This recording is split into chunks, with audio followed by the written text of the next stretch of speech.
مصطفیٰ کے نام سے، مصطفیٰ کے نام سے، زندگی میں زندگی ہے مصطفیٰ کے نام سے، زندگی میں زندگی ہے مصطفیٰ کے نام سے، نبض دنیا چل رہی ہے مصطفیٰ کے نام سے، چاند سورج کہکشائیں یہ ستاروں کے ہجوم، چاند سورج کہکشائیں یہ ستاروں کے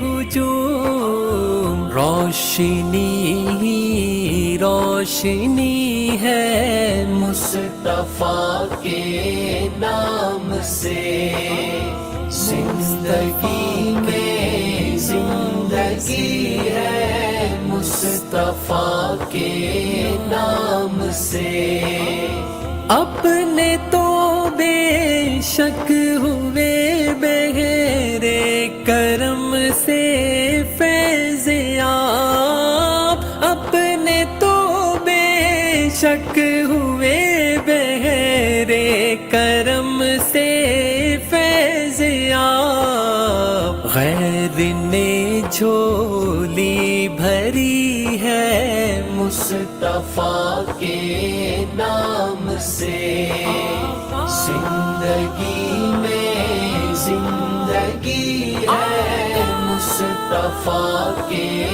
نام سے، یہ امانت یہ دیانت یہ صداقت کے اصول، یہ امانت یہ دیانت یہ صداقت کے اصول، ہر بھلائی بہتری ہے مصطفیٰ کے نام سے، زندگی میں زندگی ہے مصطفیٰ کے نام سے، ان کے ہونٹوں کی حلاوت موجد شیریں کلام، ان کے ہونٹوں کی حلاوت موجد شیریں کلام، شہد میں بھی چاشنی ہے مصطفیٰ کے نام سے، زندگی میں زندگی ہے مصطفیٰ کے نام سے، ان کے حسن ناز ہی سے حسن کائنات ہے، ان کے حسن ناز ہی سے حسن کائنات ہے، ہر ادائے دل بری ہے مصطفیٰ کے نام سے، زندگی میں زندگی ہے مصطفیٰ کے نام سے، تلخی حالات کا افضال شکوہ کس لیے، تلخی حالات کا افضال شکوہ کس لیے، تو مقدر کا دھنی ہے مصطفیٰ کے نام سے، زندگی میں زندگی ہے مصطفیٰ کے نام سے، نبض دنیا چل رہی ہے مصطفیٰ کے نام سے، مصطفیٰ کے نام سے، مصطفیٰ کے نام سے۔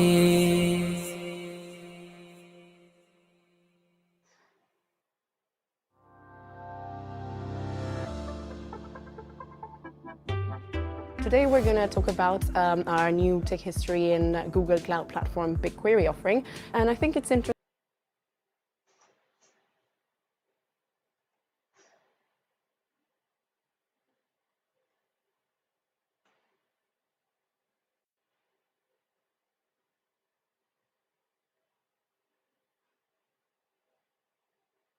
وعلیکم السلام کیا حال ہے؟ ٹھیک ٹھاک؟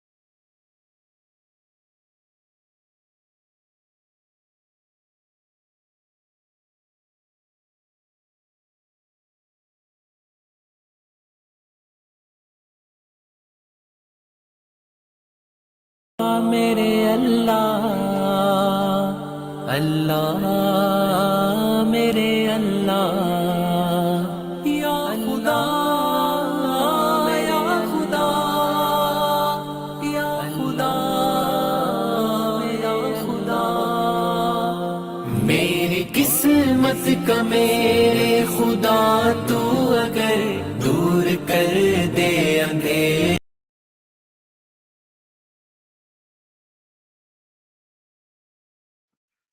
السلام علیکم ورحمۃ اللہ وبرکاتہ۔ ویلکم، خیر مقدم ہے آپ سب کا آج کے ہمارے قرآن کے تفسیر کے سیشن میں۔ انشاءاللہ ہمارا جو سلسلہ چل رہا ہے قرآن مجید کی صورت نمبر 58 یعنی 58ویں صورت سورہ مجادلہ، اس کا دوسرا رکوع ہم نے شروع کیا تھا اور اس کی پہلی 3 آیتیں 7، 8، 9 ہم تلاوت کیے تھے۔ آج انشاءاللہ اس دوسرے رکوع کی آخری 4 آیتیں، آیت نمبر 10 to 13 ان کی تلاوت کر لیں گے۔ سب سے پہلے ان آیتوں کی تلاوت کر لیتے ہیں۔ اعوذ باللہ من الشیطان الرجیم، بسم اللہ الرحمن الرحیم، انما النجوى من الشیطان لیحزن الذین آمنوا وليس بضارهم شيء إلا بإذن الله وعلى الله فليتوكل المؤمنون يا أيها الذين آمنوا إذا قيل لكم تفسحوا في المجالس فافسحوا يفسح الله لكم وإذا قيل انشزوا فانشزوا يرفع الله الذين آمنوا منكم والذين أوتوا العلم درجات والله بما تعملون خبير يا أيها الذين آمنوا إذا ناجيتم الرسول فقدموا بين يدي نجواكم صدقة ذلك خير لكم وأطهر وإن لم تجدوا فإن الله غفور رحيم أأشفقتم أن تقدموا بين يدي نجواكم صدقات وإذ لم تفعلوا وتاب الله عليكم فأقيموا الصلاة وآتوا الزكاة وأطيعوا الله ورسوله والله خبير بما تعملون۔ صدق اللہ العظیم۔ یہ تھی آیت نمبر 10 to 13۔ انشاءاللہ ان 4 آیتوں کا ٹرانسلیشن پڑھ لیتے ہیں۔ کانا پوسی تو ایک شیطانی کام ہے اور وہ اس لیے کی جاتی ہے کہ ایمان لانے والے لوگ اس سے رنجیدہ ہوں، حالانکہ بے اذن خدا وہ انہیں کچھ بھی نقصان نہیں پہنچا سکتی۔ اور مومنوں کو اللہ ہی پر بھروسہ رکھنا چاہیے۔ اے لوگو جو ایمان لائے ہو، جب تم سے کہا جائے کہ تم اپنی مجلسوں میں कुशादगी। ऐ लोगों जो ईमान लाए हो, जब तुमसे कहा जाए कि अपनी मजलिसों में कुशादगी पैदा करो तो जगह कुशादा कर दिया करो, अल्लाह तुम्हें कुशादगी बख्शेगा। और जब तुमसे कहा जाए कि उठ जाओ तो उठ जाया करो। तुम में से जो लोग ईमान रखने वाले हैं और जिनको इल्म बख्शा गया है, अल्लाह इनको बुलंद दर्जे अता फरमाएगा। और जो कुछ तुम करते हो, अल्लाह को इसकी खबर है। ऐ लोगों जो ईमान लाए हो, जब तुम रसूल से तखलिये में बात करो तो बात करने से पहले कुछ सदका दो, ये तुम्हारे लिए बेहतर और पाकीज़ा तर है। अलबत्ता अगर तुम सदका देने के लिए कुछ ना पाओ तो अल्लाह गफूर रहीम है।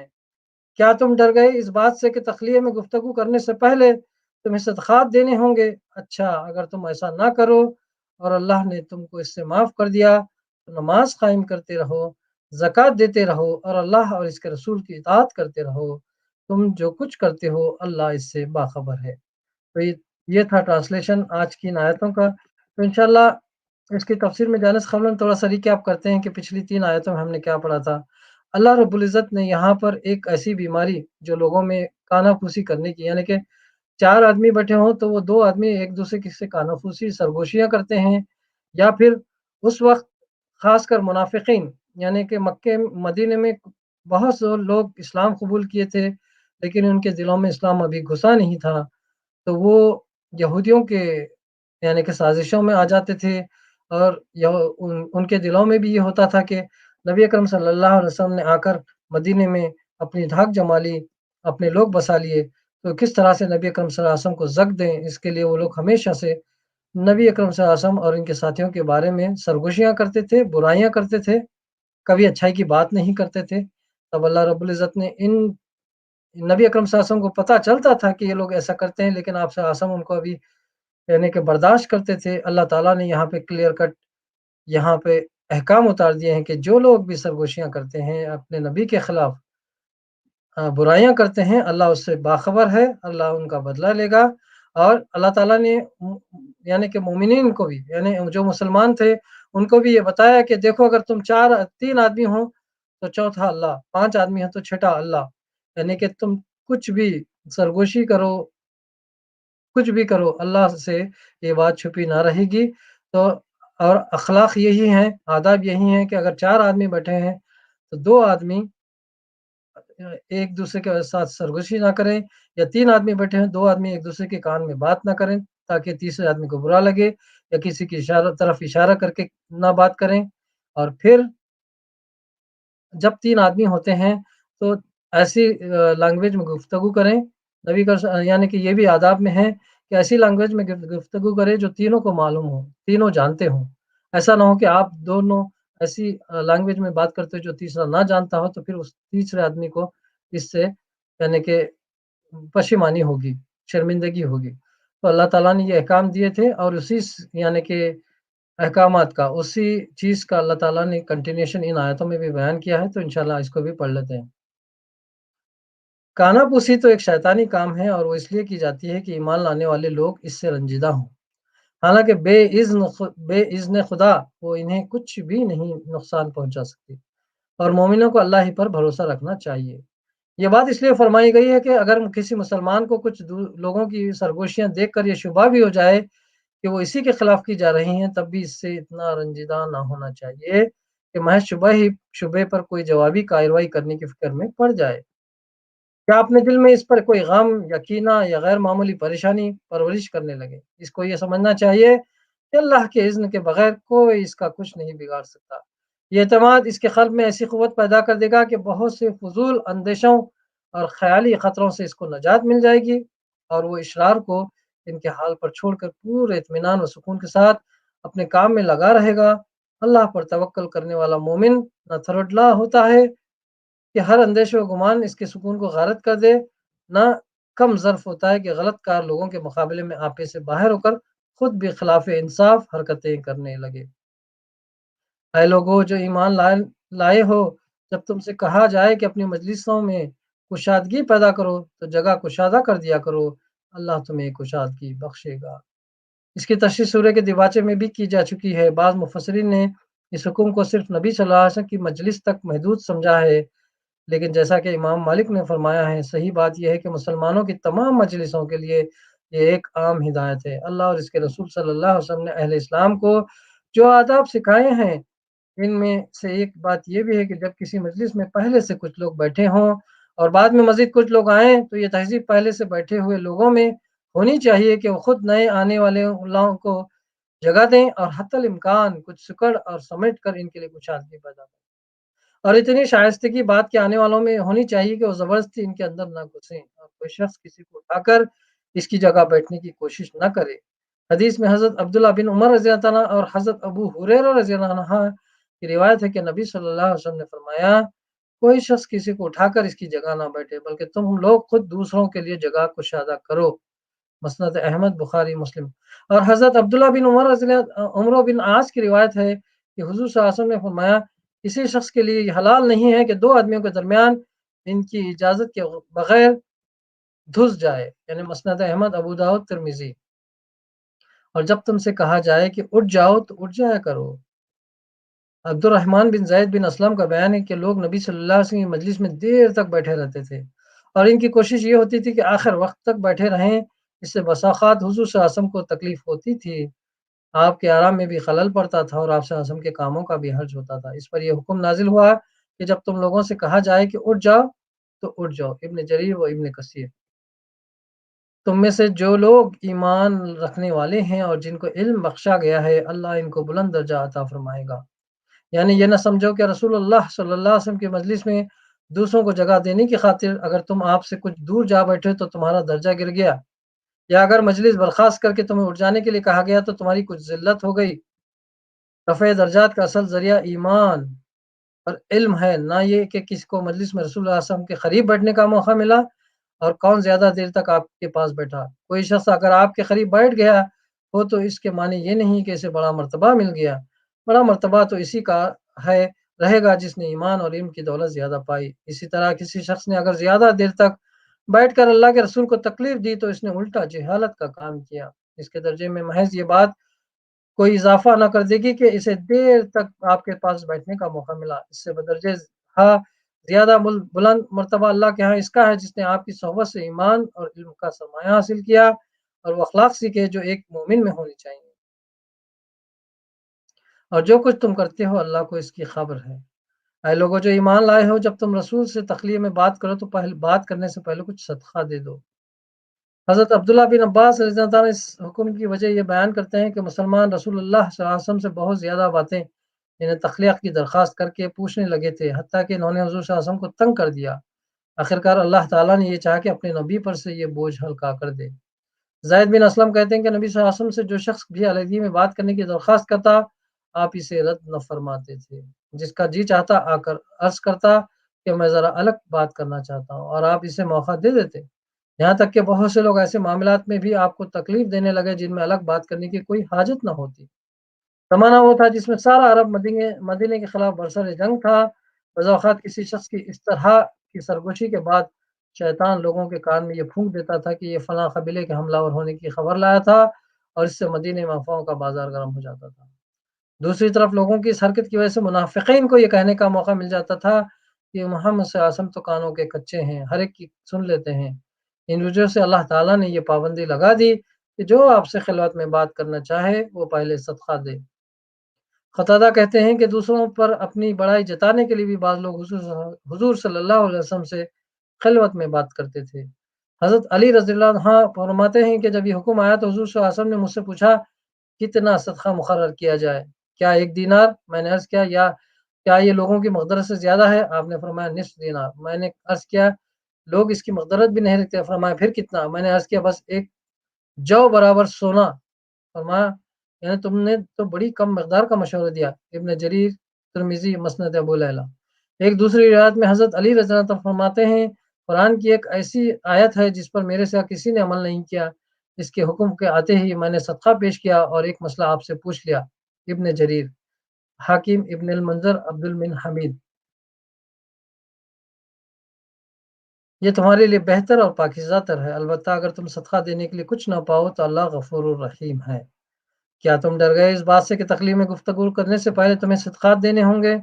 اچھا اگر تم ایسا نہ کرو और अल्लाह ने तुमको इससे माफ़ कर दिया तो नमाज कायम करते रहो, ज़कात देते रहो और अल्लाह और इसके रसूल की इताअत करते रहो। तुम जो कुछ करते हो अल्लाह इससे बाखबर है। ये दूसरा हुक्म ऊपर के हुक्म की थोड़ी मुद्दत बाद ही नाजिल हो गया और इसने सदक़े के वजूब को मनसूख कर दिया। इस अमर में इख्तिलाफ है कि सदक़े का ये हुक्म कितनी देर रहा। क़तादा कहते हैं कि एक दिन से भी कम मुद्दत तक बाक़ी रहा, फिर इस मनसूख कर दिया गया। मुख़ातिल बिन हय्यान कहते हैं कि 10 दिन तक रहा। ये ज़्यादा से ज़्यादा इस हुक्म के बक़ा की मुद्दत है जो किसी रिवायत में बयान हुई है। तो ये थी तफ़सीर आज की इन 4 आयतों की। तो इंशाअल्लाह इसके बाद अगला रुकू जो रुकू नंबर 3 है वो आने वाले सेशन में करते हैं। जज़ाकल्लाह खैर।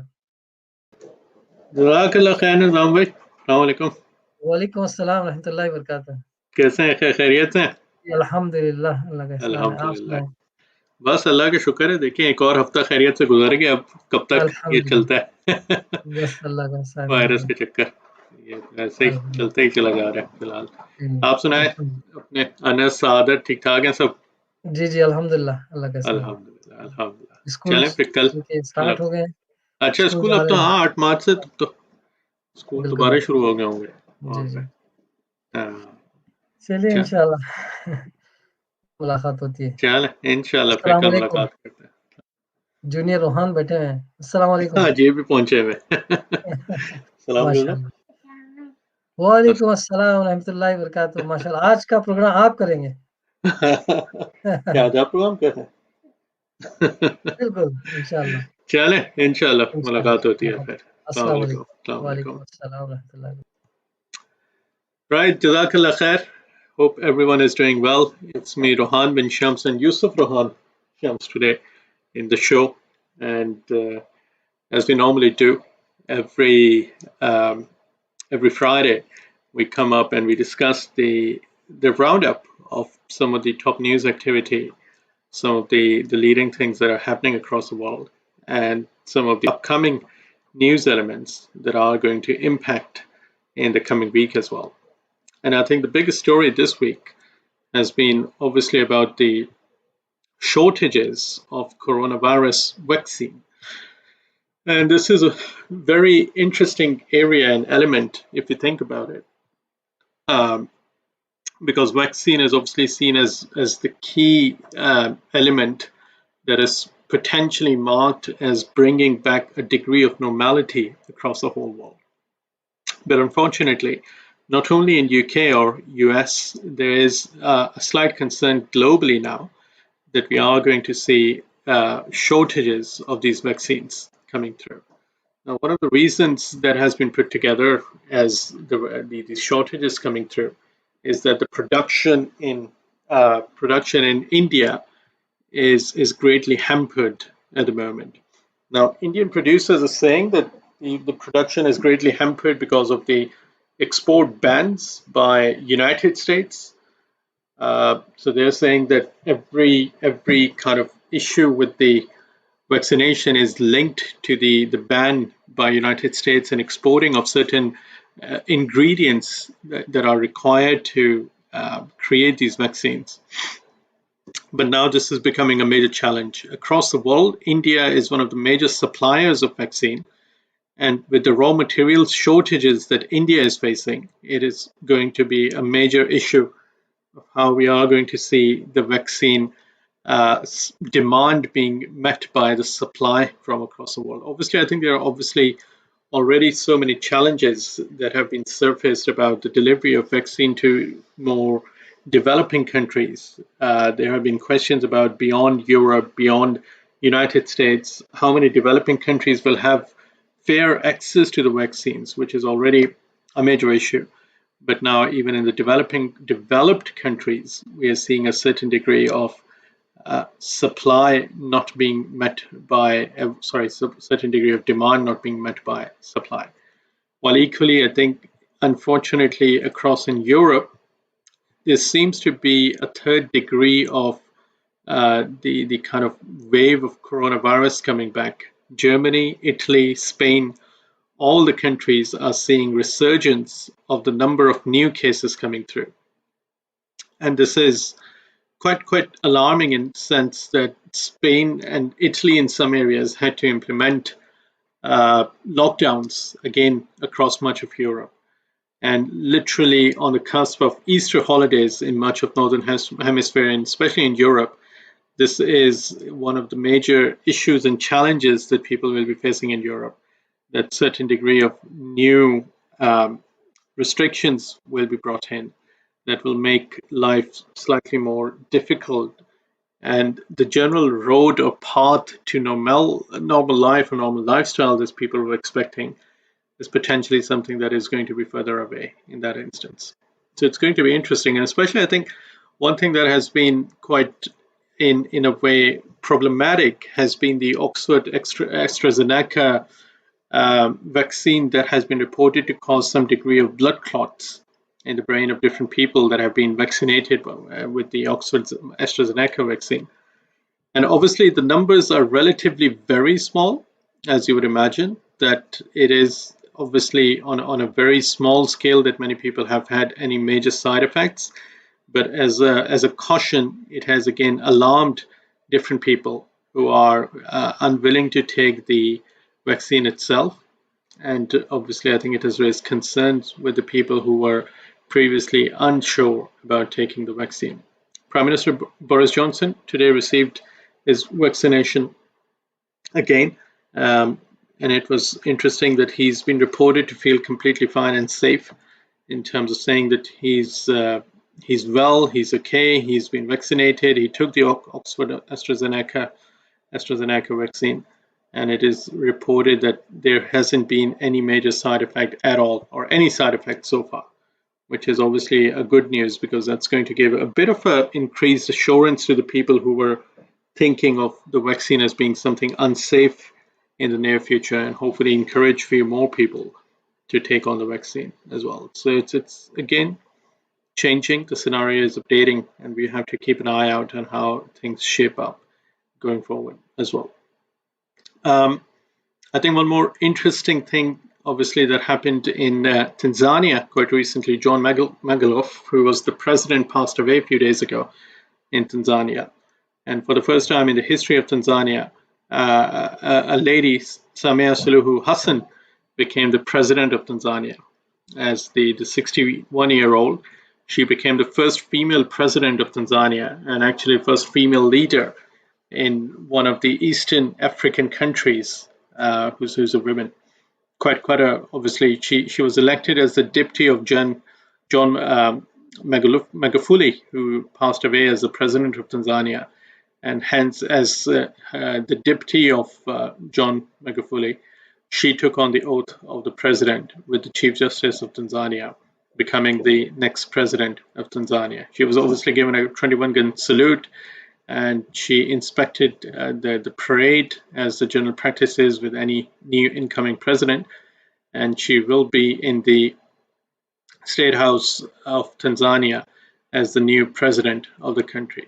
So obviously it's a great achievement for her, but it's quite a remarkable change, as you would imagine, for any country or any area which has never seen a woman president and then a Muslim woman president becoming and taking oath to become of Tanzania is obviously a major step change in that country as well. So this is quite, again, one of the things that are updating and things that are kind of changing in that instance across the world. So we hope and see that it brings in a positive change, and we hope that it continues to lead to more in a way empowerment for the people and the societies in that part of the world in that instance as well. One other thing I think, and it was quite interesting, I was reading about it a bit earlier today, and this is quite a long debate that has been ongoing for a while. Spain has finally allowed euthanasia to be kind of legalized within Spain. It was obviously illegal to end your own life for any reason, for any medical reasons, or kind of in that sense, if you feel that it is pretty much beyond the trials of living or beyond the capacity of any person. So that was a kind of long-term illegal in that instance. but now Spain has finally legalized euthanasia after Switzerland as well. Switzerland used to be the only country in Europe at one point that legalized euthanasia. So this is obviously a step change, if you would imagine, in how the legality of ending one's own life is now changing across of Europe. So it's quite interesting in that regard, and I think this is, as you would imagine, the change in culture, the change in perceptions of people, and the change in the way people perceive the importance of life is clearly linked to this element in this regard. But you have to think and kind of consider on how people would be feeling after this thing is legalized, and if there are cases that are going to increase in terms of people ending their own lives in that instance. So it's again a quite an interesting change that we are seeing across much of Spain and Europe and the wider countries as well. And I think one of the other major elements, obviously, and it's quite a story that is going to impact so many different countries in the next 4 years, obviously, as a new US president came into power in January, Joe Biden, who took oath on the 20th day of January. And he's now, and his team is having the first proper interaction with China as the second major power of the world. We obviously consider this now, it used to be a unipolar world, essentially, where US was supposed to be the only superpower, but China obviously has been at that level of really coming up as the second major power in much of the geopolitical dimensions, trade, economics, finance, manufacturing, anything you pick up. China is really picking up speed. So this discussion between US and China that is being held in Alaska at the moment in Anchorage, it was supposed to be the start of a new era between the two administrations. And it feels like it has started on a fraught note. There were discussions and even BBC reporting and calling it fairly undiplomatic, as you would imagine. I think the State Department correspondent for BBC, Barbara Platt-Joshua, called it unusually undiplomatic, which is quite telling in that instance, that the way the discussions happened on both sides, led by the United States Secretary of State, Anthony Blinken, is something which was potentially not expected, but there were quite sharp remarks from both sides. Anthony Blinken saying that we will share the very deep concerns we have around China, the human rights abuse by China, and some of the instances of how China has been really creating bad impact in Hong Kong and the impact on democracy in Hong Kong. So this is obviously, I think, one of the concerns that were raised by US, and China retorted by saying that US shouldn't be speaking from any power or any position of superiority, because any position of strength they had has been lost. And they were quite firm and keen to say that the issue between the United States and China is obviously well beyond just the diplomatic challenges. And they are on that part of having a certain degree of animosity over the last few years. I think during Trump era, it reached a nadir. Obviously, I think the trade sanctions coming in against each country. But this seems to be obviously on a different path even now, as we've been discussing on the overall sense. Now, I'm glad that we've been joined by Alan Saunders as well. And you. Hiya. Hey, Alan, how are you? Fine, thank you. How's you? Good. Friday evening, always a good time. Start of a weekend. So, Yeah. Exactly. So, what are your thoughts about the vaccine rollout, Ellen? There seems to be quite a concern with which countries are holding vaccine, which countries are kind of rolling it out more widely. And I was reading that United States has kind of put on some sanctions by President Biden that certain raw materials cannot be exported that are going to be used for production of vaccines beyond the United States. There seems to be a bit of a geopolitics element going on in terms of who gets the vaccine first and kind of rolls it out on a mass scale rather than just in a very controlled amount that people are going to access to. What are your thoughts about this scenario? Yes, I'm vaguely aware of that holding of raw materials. Also aware that they're sitting on a big pile of AstraZeneca shots that their authority hasn't actually given permission to use yet, which is a pity. But I mean, no doubt they'll use it eventually. Europe's been behaving badly, still threatening to. Mind you, Ursula von der Leyen is under great pressure. Her job's under threat, so I suppose she's bound to make a lot of noise, really. Whether it'll ever actually amount to anything, I don't know. Supplies from India. Well, I heard that the Indian firm was licensed to manufacture the vaccine on the understanding that they'd supply to the UK, but they're saying that there's no firm commitment, no particular time, not even a best endeavours contract. It'll be as and when. So the Indian government would appear to be in its right to hold back some vaccines for the time being. Yeah, you prefer your own people first and then start thinking about anything else. Well, they have supplied a lot of vaccine to us already, I think, 5 million doses or something like that.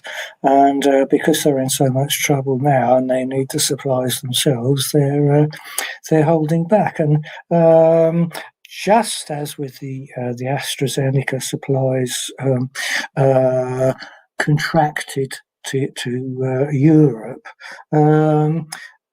it isn't going to happen immediately because of problems, which is exactly what happened in the AstraZeneca European factories. It'll all sort itself out in the end, obviously, but meanwhile, the EU has made such a mess of it, and they've compounded it by putting around scare stories about the AstraZeneca vaccine that they're putting their own people off, as if they didn't have enough problems already. So, yeah, a lot of difficulties all around. Yeah.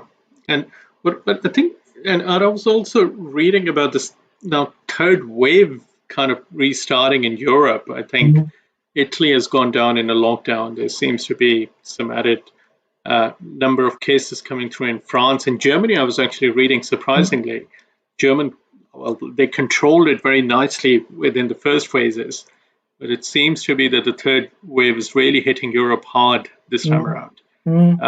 It's certainly starting to. Exactly, but it's funny that we don't see any kind of very direct measures by the UK government, because I think we've been seeing that the Heathrow has been open for a very long time, even before the second wave hit UK. There wasn't quarantine requirement for people coming into the UK. There wasn't any kind of forced people being tested at Heathrow properly. It was just like open air instances. Oh, yes, very much.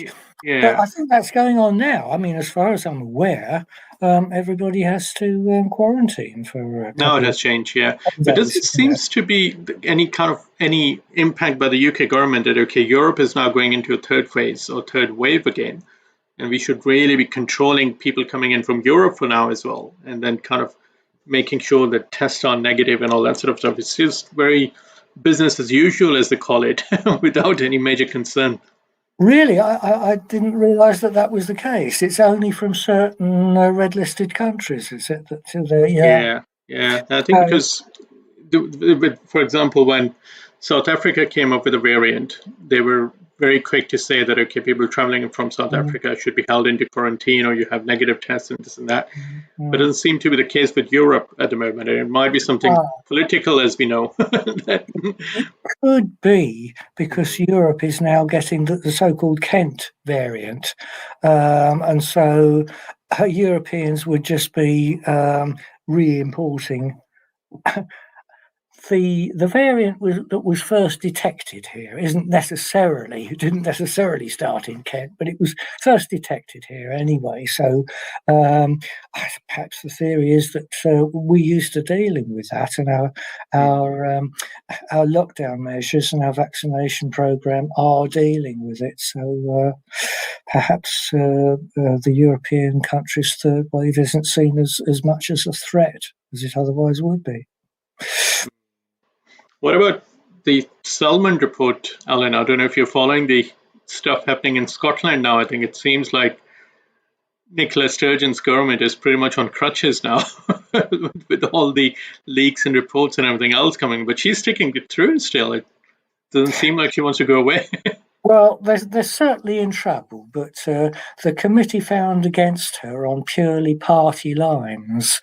What was it? 5-4, something like that. And the 4 who were in favour of her were all, surprise, surprise, SNP members. So, and the others weren't SNP. So the SNP are closing ranks. Whether they'll be able to do so, I mean, it's her survival is under question. Never mind about how well she'll do in the forthcoming Scottish election. Exactly, yeah, and it will be quite a test, I think, once they get into the Scottish elections, because Labour has got a new leader. I think Tories have got a new leader in Scotland now, so it should be quite interesting to see how this shapes up. And Alan, what's your view on Keir Starmer, the new Labour leader after Corbyn? Have you been following, and what kind of policies is coming in? What's your expectation on? Is it going to move further left under Keir, or is it going to be back on the right side again? I don't think it could move any further left than Corbyn. Come on. True. Yeah. No. I mean, he's a much better leader. Obviously, it would be difficult not to be. But for a long while, his leadership was described as anything you can do, we can do better. Is waiting for the government to come up with a policy, and I said, "Oh, we'd have done more, and we'd have done it 6 weeks ago." Well, anybody can say that, can't they? He's made a new policy statement since, but it's been very underwhelming. He's a North London lawyer. Yeah, that's about it, really. He isn't going to impress his Labour heartlands, is he?